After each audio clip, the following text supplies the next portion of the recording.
Hi friends, Kiran Abbavaram గారు main lead చేసినటువంటి ఈ మూవీ ఆల్రెడీ థియేటర్స్లో రిలీజ్ అయ్యి సూపర్ డూపర్ హిట్ అయితే అయింది.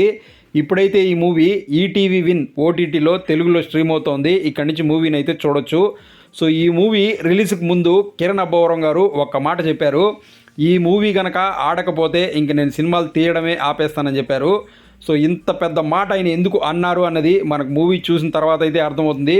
సో ఈ మూవీ నేను చూశాను. ఈ మూవీ చూసిన తర్వాత ఎలా ఉంది అంటే, సో ఈ మూవీ కంటెంట్ మీద ఉన్న నమ్మకంతో కిరణ్ అబ్బవరం గారు ఈ మాట అయితే అనుంటారు. మూవీ కనుక హిట్ అవ్వకపోతే నేను సినిమాలు తీయడమే మానేస్తాను అని చెప్పేసి.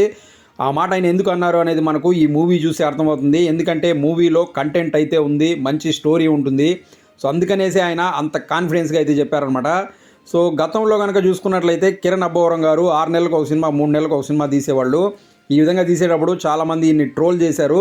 అలాగే ఈయన మూవీస్ చాలా వరకు చూడడం కూడా మానేశారు. ఎందుకంటే మూవీలో ఏం విషయం ఉండదు అన్న విధంగా. కానీ ఆ విధంగా ఎవరన్నా ఆలోచించుకొని ఈ మూవీ ఉంటుంది అనుకుంటే అది పొరపాటు అవుతుంది. ఎందుకంటే ఈ మూవీలో అసలు ఈయన గత సినిమాలకి ఈ సినిమాకి ఎటువంటి పోలికే ఉండదన్నమాట.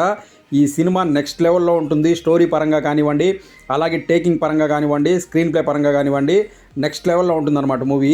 సో మూవీ డైరెక్టర్ గురించి మనం ఫస్ట్ మాట్లాడాల్సి ఉంటుంది. ఒక సూపర్ స్టోరీని రాసుకొని ఆ స్టోరీని ప్రేక్షకులకి అర్థమయ్యే విధంగా, నచ్చే విధంగా ఎక్సలెంట్గా చూపించారని చెప్పొచ్చు. ఈ మూవీ వచ్చేసి మనకు ఒక థ్రిల్లర్ అనమాట. థ్రిల్లర్ సస్పెన్స్ ఉంటుందన్నమాట మూవీలో, ఆ జోనర్లో ఉంటుంది. సో మూవీ స్టార్టింగ్ నుంచే మనకు ఒక మంచి మూవీని చూడబోతున్నాము అన్న విధంగా అయితే ఒక ఫీలింగ్ వచ్చే విధంగా ఒక సెట్ చేసి చూపిస్తారనమాట డైరెక్టరు. సో మూవీ స్టోరీ ఏంటి అనేసి చూసుకున్నట్లయితే, హీరో వచ్చేసి ఒక అనాథ. ఇతను వచ్చేసి ఒక అనాథాశ్రమంలో పెరిగి పెద్దవాడు అవుతాడు. హీరోకి చిన్నప్పటి నుంచి ఒక కోరిక ఉంటుంది, పోస్ట్ మ్యాన్ అవ్వాలి అనేసి. సో ఈ పని మీదనే ఇతను కృష్ణగిరి అనే ఒక ఊరికి వెళ్తాడు. ఆ ఊరిలో ఒక స్పెషాలిటీ ఉంటుంది. అది ఏంటి అంటే, ఆ ఊరిలో 3 గంటలకే చీకటి పడిపోతుంది అనమాట. అది ఎందుకు అన్నది కూడా మనకు మూవీలో చెప్తారు. సో ఇతను ఆ ఊరికి వెళ్ళిన తర్వాత ఆ ఊరిలో ఉండే వాళ్ళందరితో బాగా కలిసిపోయేసి వాళ్ళందరూ తన మనుషులుగా భావించుకొని ఆ ఊరిలో ఏం ప్రాబ్లం వచ్చినా ఇతను ముందుండి దాన్ని ఎదుర్కొంటూ ఉంటాడు. అలా చేసేటప్పుడు ఊరిలో కొన్ని ప్రాబ్లమ్స్ వస్తాయి. ఆ ప్రాబ్లమ్స్ ఏంటి, ఆ ప్రాబ్లమ్స్ని ఇతను ఎలా ఫేస్ చేశాడు, దానివల్ల ఇతనికి జీవితంలో ఏం జరిగింది అన్నది మనకు మూవీ అనమాట. సో స్టోరీ అయితే మనకు ఈ విధంగా ఉంటుంది. కానీ దీన్ని మనకు డైరెక్టర్ చూపించే విధంగా చూసుకున్నట్లయితే, మూవీ ఫస్ట్ ఫ్రేమ్ నుంచే మనకు మూవీ పైన ఇంట్రెస్ట్ పెరిగే విధంగా ఒక సీన్ అనేది క్రియేట్ చేసి పెడతారనమాట డైరెక్టరు. అది ఇంటర్వల్కి వచ్చేసరికి మనకు ఒక మంచి పాయింట్తో ఇంటర్వల్ అనేది పడుతుంది. ఎండ్కి వచ్చేసరికి మనకు ఒక హార్ట్ టచింగ్ మంచి క్లైమాక్స్ కూడా ఉంటుందన్నమాట. మనం అసలు ఆ ఎండింగ్ ట్విస్ట్ అనేది ఊహించము, ఆ విధంగా ఉంటుంది. అలాగే ఇంటర్వల్ వరకు కూడా మనకు ఏం జరుగుతోంది అనేసి ఒక క్యూరియాసిటీ ఉంటుంది. నెక్స్ట్ సెకండ్ హాఫ్ ఇంకా దానికన్నా ఎక్కువ ఉంటుంది. సో డైరెక్టర్ రాసుకున్నటువంటి స్టోరీని మనం రెగ్యులర్ కమర్షియల్ సినిమాలాగా చూపించుంటే మాత్రం ఈ సినిమా అసలు హిట్ అయ్యేది కాదు. కానీ డైరెక్టర్ తన స్క్రీన్ ప్లే, తన మైండ్ వాడి ఈ మూవీని చూపించిన విధానం కనుక చూసుకున్నట్లయితే మనం అది మూవీలో చూస్తేనే మనకు అర్థమవుతుంది, డైరెక్ట్గా చెప్పలేము. ఇటువంటి ఐడియా వచ్చినందుకు డైరెక్టర్ని మనం మెచ్చుకోవాలి. మూవీని అయితే ఎక్సలెంట్గా చూపించాడని చెప్పొచ్చు. మంచి స్క్రీన్ ప్లే, మంచి టేకింగ్, మంచి డైలాగ్స్ అన్నీ ఎక్సలెంట్గా ఉన్నాయి. డైరెక్టర్ మాత్రం 100% సక్సెస్ఫుల్ అయ్యాడని చెప్పొచ్చు. అలాగే మూవీలో యాక్ట్ చేసిన వాళ్ళ గురించి మాట్లాడుకున్నట్లయితే, ఫస్ట్ హీరో కిరణ్ అబ్బవరం గారు.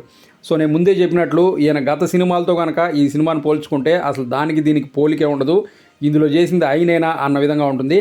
ఆయన యాక్టింగ్ కూడా చాలా సెటిల్డ్గా చేశాడు. ఈ మూవీలో ఏదైతే యాక్టింగ్ కావాలనో అదే చేశాడు. ఆయన యాక్టింగ్ కూడా బాగుంది, ఆయన క్యారెక్టరైజేషన్ కూడా బాగుంటుంది. అలాగే మిగిలిన క్యారెక్టర్స్ ఎవరైతే చేశారో వాళ్ళందరూ కూడా వాళ్ళ క్యారెక్టర్స్ వరకు బాగా చేశారని చెప్పచ్చు.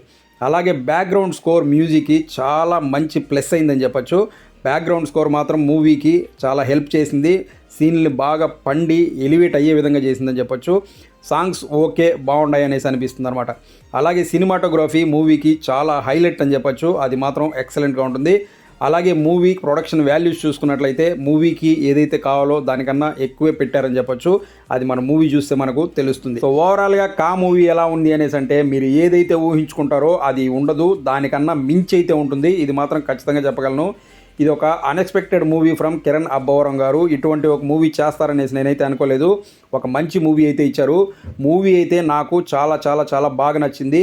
మీరు కూడా ఫ్యామిలీతో కలిసి చూడండి, మీకు కూడా ఎక్సలెంట్గా నచ్చుతుంది మూవీ. ఎస్పెషలీ ఆ క్లైమాక్స్ ఏదైతే ఉందో ఆ క్లైమాక్స్ మాత్రం అన్ఎక్స్పెక్టెడ్, చాలా బాగుంటుంది. సో అది ఫ్రెండ్స్, చూసారు కదా మూవీ రివ్యూ. ఈ వీడియో మీకు నచ్చినట్లయితే లైక్ చేసి ఛానల్ సబ్స్క్రైబ్ చేసుకోండి. మరో మంచి వీడియోతో మీ ముందు మళ్ళీ వస్తాను. Thanks for watching this video. Thank you very much.